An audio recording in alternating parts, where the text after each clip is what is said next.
I am not a man given to sentiment. My brother would tell you so himself, or rather, he would have told you so before all of this, before the night I rode 2 counties north through sleet and darkness on an errand I had not expected to bring me to tears. He is the Duke of Velthorn. I am the younger brother with a smaller estate and a great deal more common sense, or so I had always supposed. But watching what 3 years of silence did to Aldrich, and watching what a single afternoon in a village seamstress's parlor did to undo all of it, I find I have less to say about common sense than I once did. Let me begin at the beginning, which is where my brother cannot begin, because even now it costs him too much to speak of the first part without his jaw tightening and his hands going still. So I will tell it. I was there for nearly all of it, and what I was not there for, he has told me since in pieces, late at night. The way a man handles something that was once a wound and is only now becoming a scar. The night Cecily Marsh vanished from the Halcourt Assembly, that is where it begins. She was not a name anyone would have laid money on. Her father, Reginald Marsh, had made his money in trade, built it carefully over 20 years into something that looked very like respectability, and then lost it in the span of 6 months through a catastrophic investment that I will not call foolish only because it would be unkind to say so of a dead man. He had been a good father, by all accounts. He had simply trusted the wrong people, and the trust had cost him everything. His arrest came on a Thursday evening in October, just as the autumn season was gathering its full, glittering force, and his name was stripped from the guest lists and the dinner invitations within a fortnight, with the particular efficiency that only polished society can manage when it wishes to unsee something inconvenient. His daughter was at the Halcourt Assembly the night the news broke.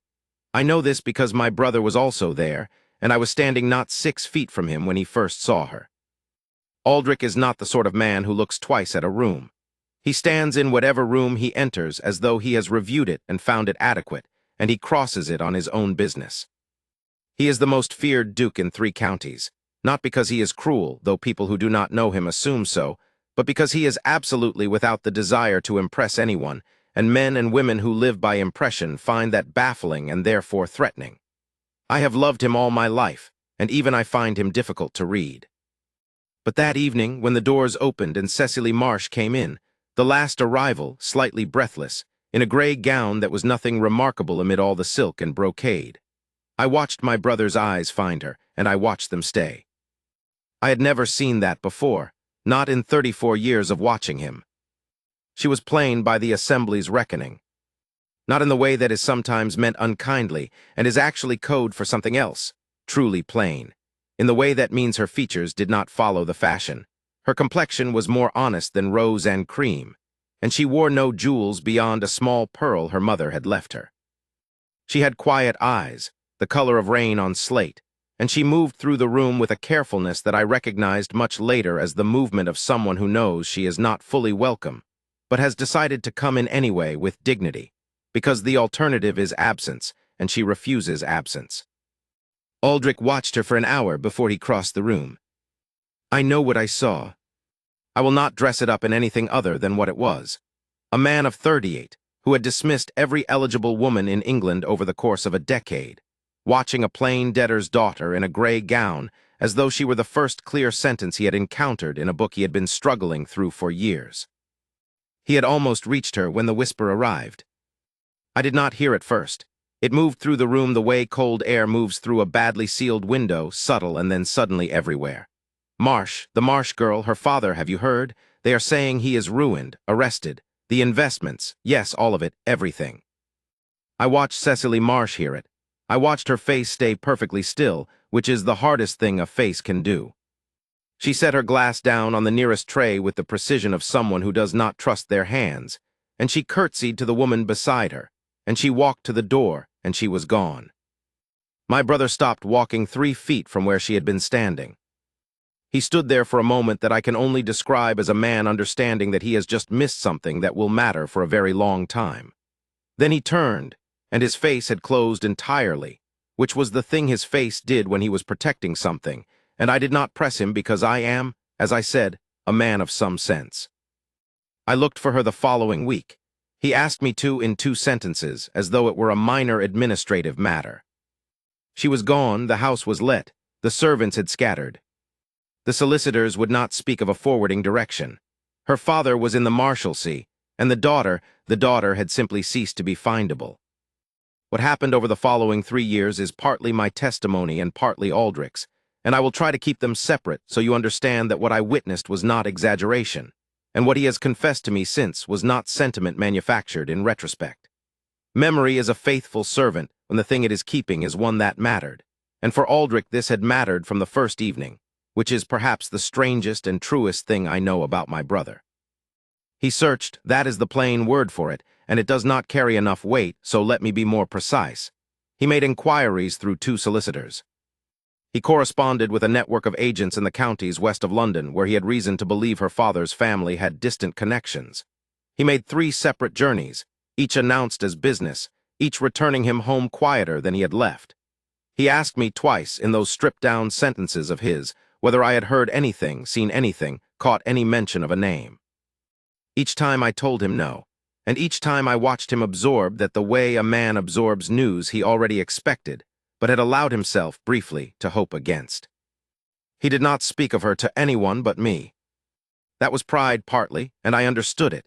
A Duke of Velthorn does not explain himself to society, and the notion of admitting that he had been looking, for years, for a woman he had never spoken 10 words to would have been more than his dignity could bend to accommodate. But it was not only pride. It was something more tender than pride, and tenderness in Aldrich is the thing he guards most fiercely, and I was not about to be the one to expose it. He was asked twice, during those 3 years, to consider a match. Both times the women were impeccable, wealthy, polished, connected, everything that the equation of a duke's marriage is supposed to require, and that Velthorn in particular could have used, since the estate's principal rooms wanted refurbishing, and the tenant farms needed capital that a well-dowried alliance would have relieved. Both times he declined with such quiet finality that the mothers involved told their daughters afterward that the Duke of Velthorn was clearly not a man who intended ever to marry, and perhaps it was for the best.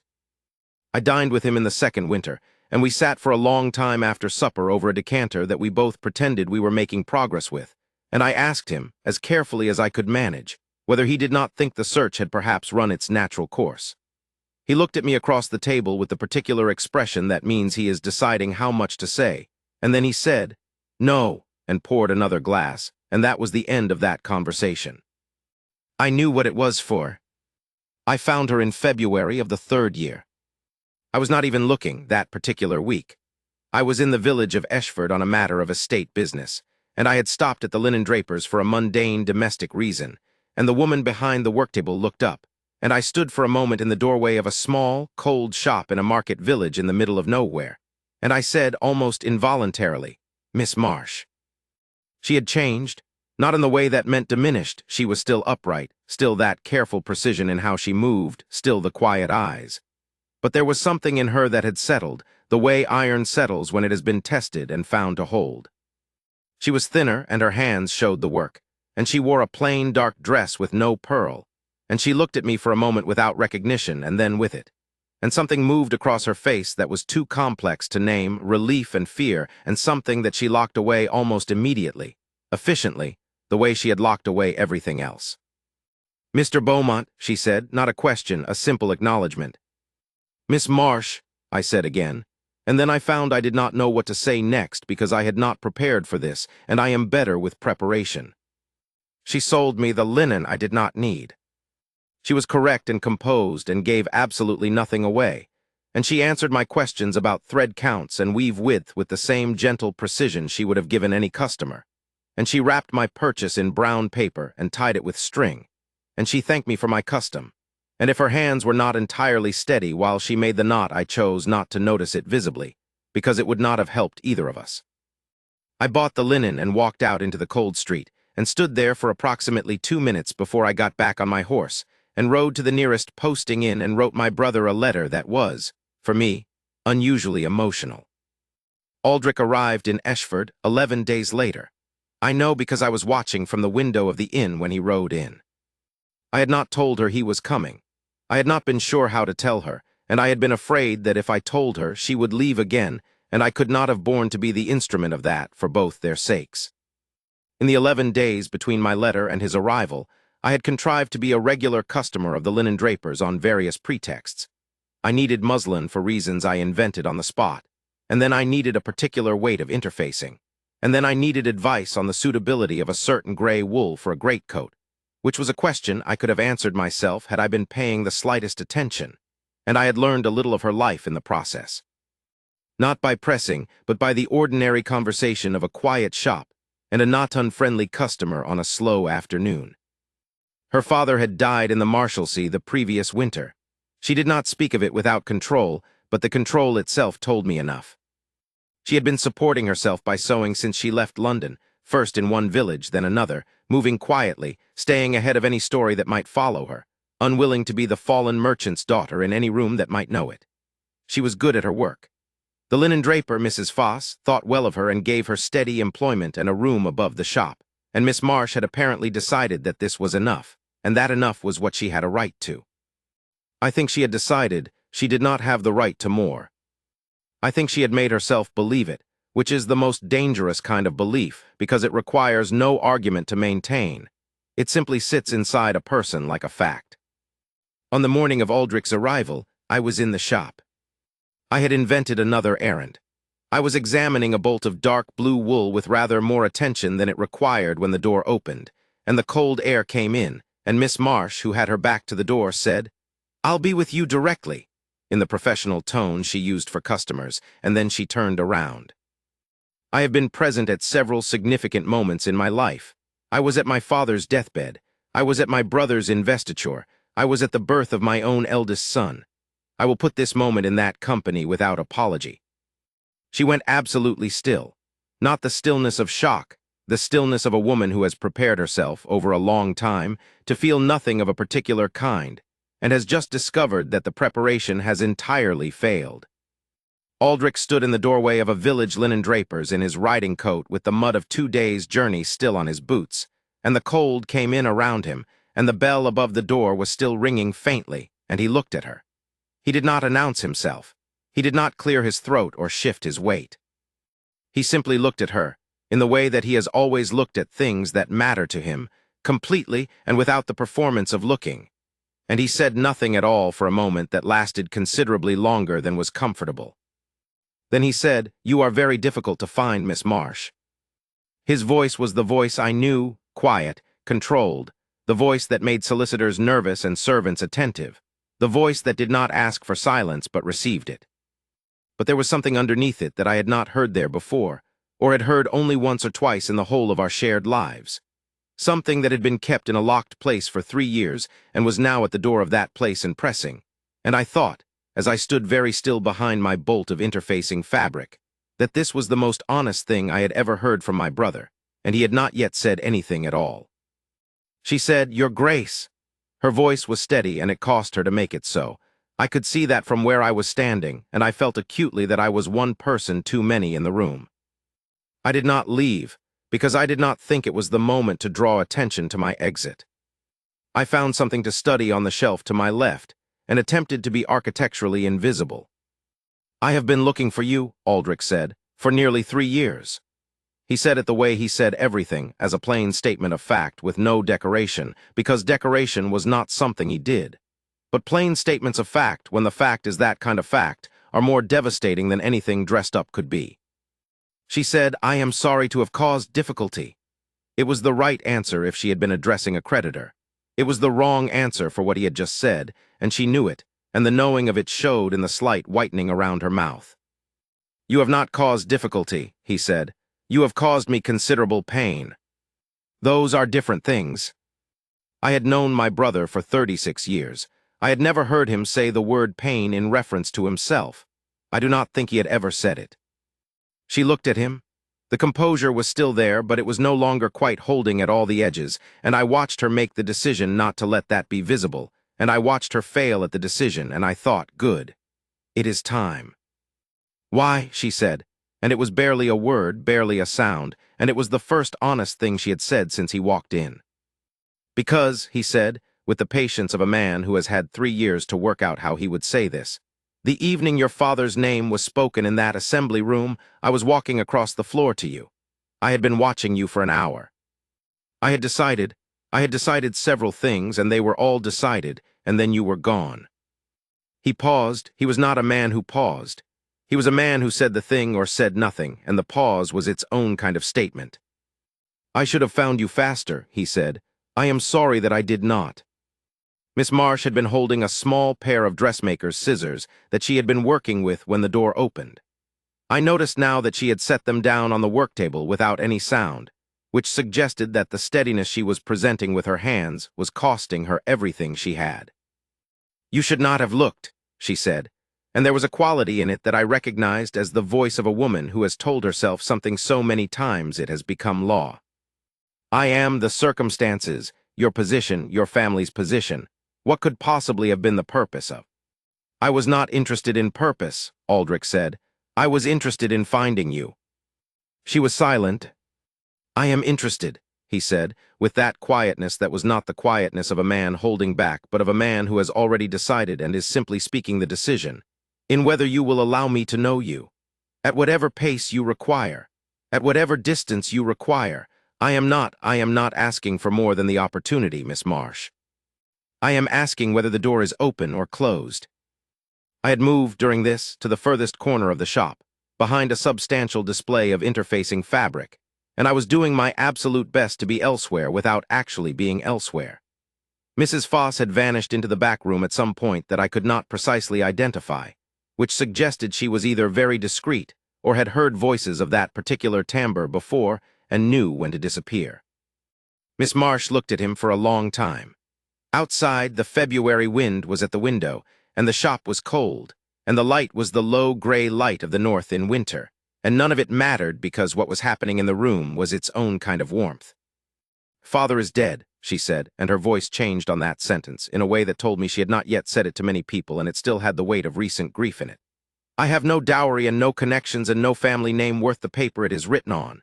I have a room above a linen draper's and a skill with a needle and the respect of a woman who has no reason to think any less of me, and I have managed to make something of that. Something small, but mine. I am not," she stopped. "I am not a woman to whom a Duke of Velthorn comes riding into a village." "You are," said Aldrich, "precisely the woman to whom this particular Duke of Velthorn came riding into this particular village."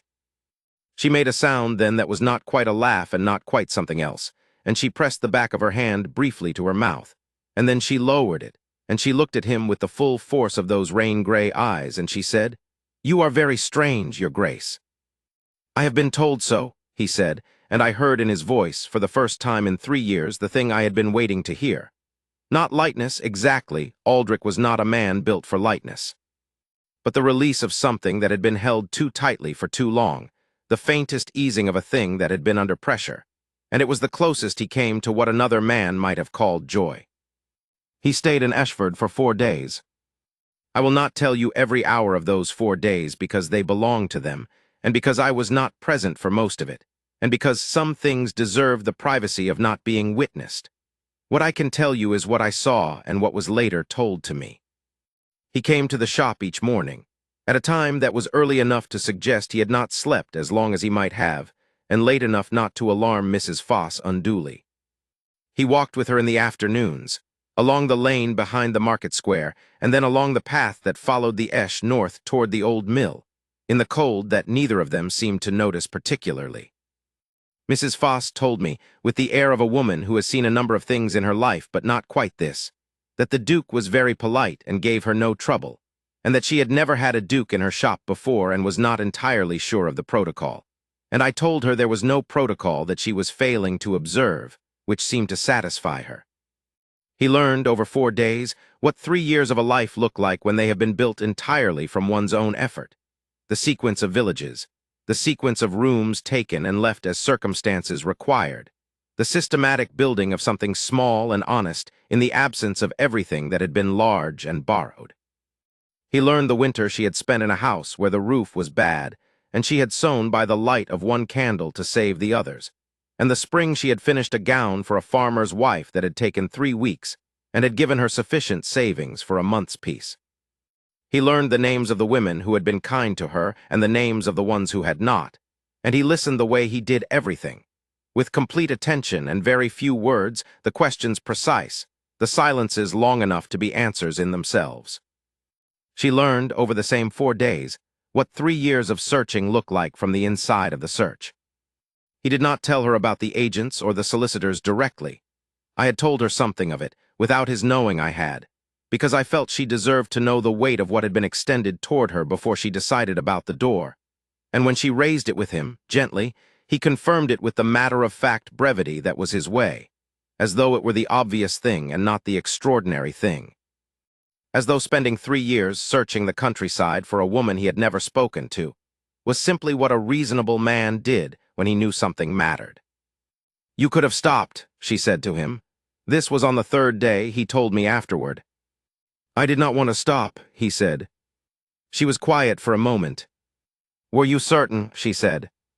"Were you certain enough, after only an hour of watching a woman at an assembly without a single conversation?" "I was not certain of anything in particular," he said. "I was certain only that I wished to know you and that the wish was not going to diminish. It did not diminish. It has not diminished." He paused. "If anything, the 3 years made it more inconvenient." She laughed at that, genuinely laughed, and he told me he had not been expecting it, and that it had undone him more thoroughly than anything else. On the 4th morning, he asked her to walk with him before the shop opened, and they walked to the small stone bridge at the edge of the market village, where the Esh ran black and quick beneath the February ice. And he stood beside her and looked at the water for a moment, and then he said, without preamble, "I should like to know if you will marry me, Miss Marsh." She had been expecting something, she told me later, but not quite so soon and not quite so directly. And she stood on the bridge for a moment in the cold, in the plain dark dress, with the river moving below. And she felt the full weight of all the reasons it was impossible and all the reasons it was not. And then she looked at him, the feared Duke of Velthorn in his riding coat, standing on a stone bridge in a market village in February, because he had ridden 2 days through winter weather on the strength of his younger brother's letter. And she thought, quite simply, that a man who does this is not a man who does it for reasons that will not hold. "I should like to know," she said carefully, "what you would be marrying. I want you to have all the knowledge clearly in your head, Your Grace. Not a young woman of good family, not a dowry or a connection or a name. A seamstress in a market village who has had 2 years of practice at not wanting things." "I know what I would be marrying," he said. "I have been thinking about it, if you will recall, for some time. Society will have something to say. Society may say it to my back," he said. "I am not in the habit of adjusting my decisions to suit the remarks made behind me."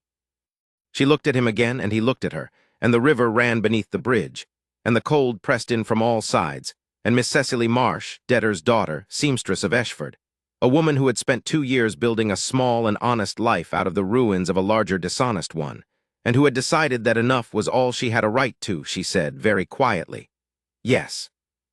He took her gloved hand and held it, which was what he did then, and it was, by the measure of Aldrich Beaumont, Duke of Velthorn, an act of very great eloquence. They were married in the spring, in the chapel at Velthorn Hall, in a ceremony that was quiet by ducal standards, and enormously attended by the standards of a woman who had arrived with no connections and no expectations. The county came, because the county always comes when a duke marries, and whatever the county thought about who he was marrying, the county kept it largely to itself, because the Duke of Velthorn was in attendance at his own wedding and visibly pleased about it, and the Duke of Velthorn is not a man whose displeasure anyone is eager to earn. I gave a speech. I will not reproduce it in full because it was long and because I got a little maudlin near the end, which my wife has never let me forget. But the part of it I will keep is the part I said about the 3 years.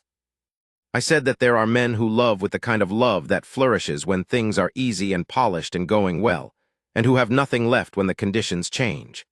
And there are men who carry love the other way, quietly, without witnesses, through years of difficulty and silence and the absolute absence of encouragement, because the love is not dependent on conditions and does not know how to reduce itself to circumstances. My brother, I said, is of the second kind, and the woman he had chosen was the only one who could have reached it, because she was the only one in the room who was not performing for him, the only one who had simply been herself, in a gray dress, with quiet eyes, and no performance at all. I said that I had watched him for 3 years carry something without complaint and without advertisement, and I said that if I had any wisdom to pass to my children, it would be this, that a man who searches 3 counties for a woman he has never spoken to, because something in him recognized something in her that mattered, is a man who knows the difference between what glitters and what holds. The room was very quiet at the end. Then my sister-in-law, the Duchess of Velthorn, Miss Cecily Marsh that was, in a gown the color of early spring, she looked at me across the table, and she smiled, and it was the smile of a woman who has arrived, after a very long and complicated journey, somewhere she did not expect and cannot quite believe, and has decided to believe anyway. My brother took her hand under the table. I saw him do it. 11 months later, their son was born, a boy with Aldrich's dark hair and Cecily's gray eyes, and Aldrich held him with the careful precision of a man who handles things he does not wish to break, and Cecily watched him from the bed. And what was on her face was the thing that all the words I have been using in this account are inadequate to describe. I will use the word sufficient, and mean it as the highest thing. She was sufficient to him, he was sufficient to her. The 3 years and the grief and the small room above the linen drapers and the stone bridge in February, all of it was sufficient to have arrived here. At the two of them in a room with a child between them and the rest of it settled and quiet and theirs. That is the whole story. I have told it as faithfully as I can, which is the only thing a younger brother can do when his elder brother's story is better than his own. The most feared Duke of Velthorn sits at his desk each morning with a cup of tea that his Duchess has always, for some reason, insisted on making herself rather than leaving to the household. And when she brings it in and sets it beside his papers and turns to leave, he catches her hand. Every morning, the same motion, the same unremarkable tenderness, and she stops, and she looks at him, and something passes between them that I have given up trying to name. It does not need a name. It is simply what it is. A man who searched 3 years, and a woman who did not know she was being searched for, and the stone bridge where they both stopped pretending that enough was the most either of them had a right to. I am glad I found her first. I have said so to him, and he has allowed me one moment of self-congratulation on the matter before pointing out that he found her in the end, which is the relevant fact. He is correct as usual, but I was first.